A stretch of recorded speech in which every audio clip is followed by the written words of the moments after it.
courage to be real, where real stories break the silence.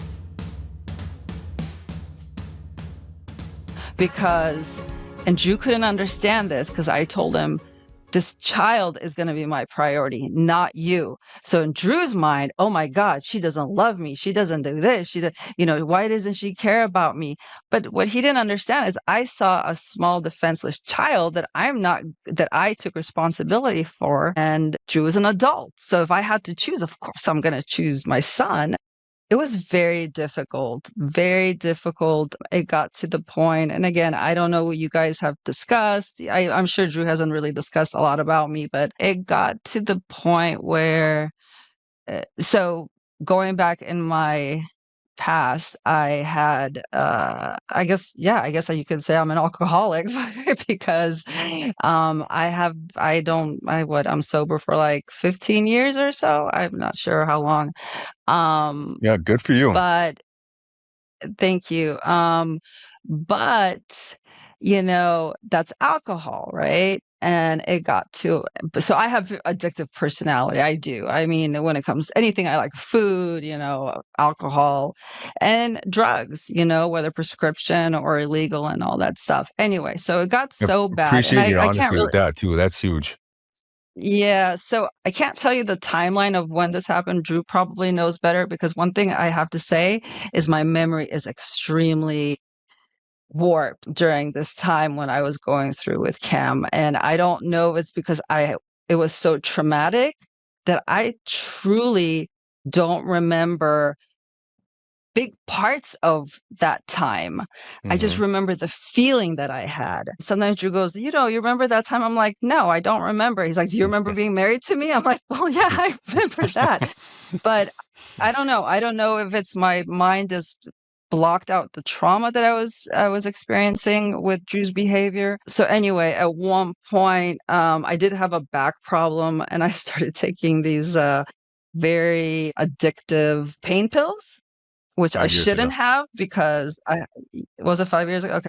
So, yeah, were Percocet and Vicodin or something different? Doretta. No. In Poland, it's what it's called. Doretta. Yeah. But it got to the point again, I started self-medicating. It started making me feel better, not only my back, but not having to deal with him. I was just like, whatever, it's like, okay, it's like better than alcohol. Anyway, I overdosed. Drew saved my life, and he could probably speak more to this because I don't remember, but I was hospitalized for over a week, I believe. Now, I'm not blaming Drew for my overdose because I think, once an addict, always an addict, whether alcoholic or whatever. But I think just everything that was happening, and I reached for that pill because I hurt my back, which I shouldn't have. That was my fault. But everything that was happening and that feeling I got from that pill, I started taking more and more and more and more. And then I truly would have died. Maybe he wants to say something to this. Yeah, because it was about 5 years ago, and I was at our apartment up north, and we were having it renovated. This is at the beginning of COVID. And I was gone for about 6 months. I came home for New Year's Eve, and we're going to celebrate Christmas together. Real excited. Hey, and Drew's coming home, and blah blah blah. And I came home, and she was acting a little bit strange. And finally, I figured it out that she was already overdosing in those pills. So, unfortunately, our Christmas Eve was calling an ambulance and sending her away. And then the doctor says she was in a small coma for 2 days. Yeah. Wow.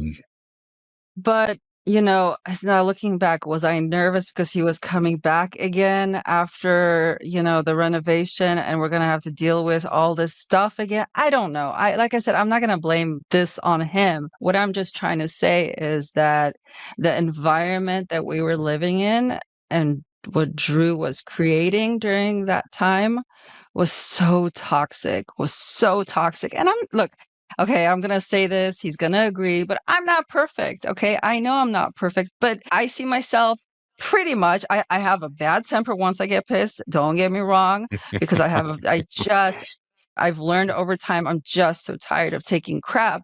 But overall, I think I'm pretty kind of like, okay, whatever, but during this time, how Drew was acting, I just couldn't see any positive outcome from it. I really thought we were going to get divorced, and I wanted to die. I don't know. All I knew is I didn't want to be around him. And I think the only thing that saved my life, was Cam. Because again, I take responsibility, adopting him, and that responsibility, I took it very strongly. So I said, okay, I can't leave this child, because there's been times where I'm like, I just really wanted to hang myself. I mean, and I've gone through the whole scenario of how I wanted to kill myself so that Cam wouldn't find me. I would leave as little mess as I can. I mean, just stupid things. But when you're in that mindset, that's how it is. Right. And I just really struggled during that time. I don't know if I showed it. I'm not sure if I showed. I mean, he knew I was just getting fed up with it, but I'm not really sure he knew the internal struggle and the other things that were going on with me, and how he affected me. I'm not. Did you know? Mm. Yeah. That's So thank you again, yeah. like for allowing us to sit and hear your experience. And I think Drew and I both just wanted, to be able to honor that experience that you went through. And wow, a lot of power behind your words, and it Yeah. reminds me of what one of our listeners said last week, Drew. One of the only reasons I get out of bed is for the kids. And how many Mhm. moms, how many wives are sitting here struggling in silence and agony because their husbands are being a bunch of assholes, and all you have is the kids to focus on, but Yeah. your pain runs so deep. Yeah. Wow. Drew, what do you have to say to any of that right now? No, I was going to say, I know we've talked about this pretty extensively, and I'm thankful for one thing. I'm not thankful she went through what she went through, but I'm thankful that I did come home that night, because even before I got home, you were pretty heavy. You were Absolutely. telling me that you were going through several packs of these painkillers for Yeah. weeks before I came Yep. home. So I Mhm. think it was already to the point where she was already above and beyond. And it just so happened that the night I came home, she went full into it, which Yeah. was a very scary moment. So I just wanted to say Yeah. there is a light at the end of the tunnel. She's still with me, thank God. And Cam actually really likes me now, but it took Yeah. some serious work. I feel horrible. I was an asshole, and I don't deserve this beautiful woman that we're hearing from right here, Maggie Foreman. And by the way, if you're joining us for the first time, this is A Courage to Be Real with Jason Plevel and myself, Drew Foreman, and we have a special guest, very special. She's my beautiful wife, Maggie Foreman, and she's sharing with us some things that are pretty shameful from my perspective, but very important that she's able to share them and that she feels comfortable talking to us. And I'm sure that she's not the only person that was I want in to a stop you, bad Drew. relationship. You can't stop me, man. I just really quick, I want to stop. No shame. There's no shame. She wasn't sharing things to be shameful. She was sharing things because they were real. You're attaching shame to them because it's hard to hear. It is. But it was real. And I've heard this before, by the way. Please, So this sorry is the for first time interrupting. she's sharing with you. No. It's all good. So there's a light at the end of this tunnel, and what you went through. I'm, again, deeply sorry. And again, I'm thankful that we're still together. When did you, or of course, working with Jason, I think he's done a pretty good job of giving me some tools in order to face what I needed to face, in order to realize that there was a deeper issue than just me hating the world. What is your perspective on Drew 2.0, and when did you start to notice some changes? Let's put a positive spin to the end of this. Yeah. Yeah. Again, my memory is really bad as far as time frame, but I know when you started working with Jason, I started noticing changes, small changes at first. I mean, I'm not going to say everything was hunky dory after your first session, but, little things here and there. I could say now, today, that you are completely different. I'm not thinking about hanging myself. Thankfully. And I don't. Okay, so I have to say, if people are going to be watching this is like, oh, she's saying something so casually and laughing about it. I think that's my defense mechanism. I pretty much laugh about anything, even very uncomfortable things. So I don't mean to do that, but seriously, I mean, I don't think about those things because of you anymore. Cam isn't coming and asking, why is dad mad? I don't feel that energy in the household. Now, do things happen here and there? Of course. Do you get angry? Yes. Do we fight? Yes. But it's not that same energy. It's not that same person I was dealing with before you met Jason. Do I think about divorce like I used to? No, I don't. I really do think about our future and we're making plans about our future. Yeah, I feel more peaceful in the house. Which is nice. It's really, really nice. Now, one thing I will say, does that erase everything from the past? No, because I think you even know there are times where I still feel resentful that I couldn't be Cam's mother or how I wanted to be a mother when he was small. I feel like I missed on that.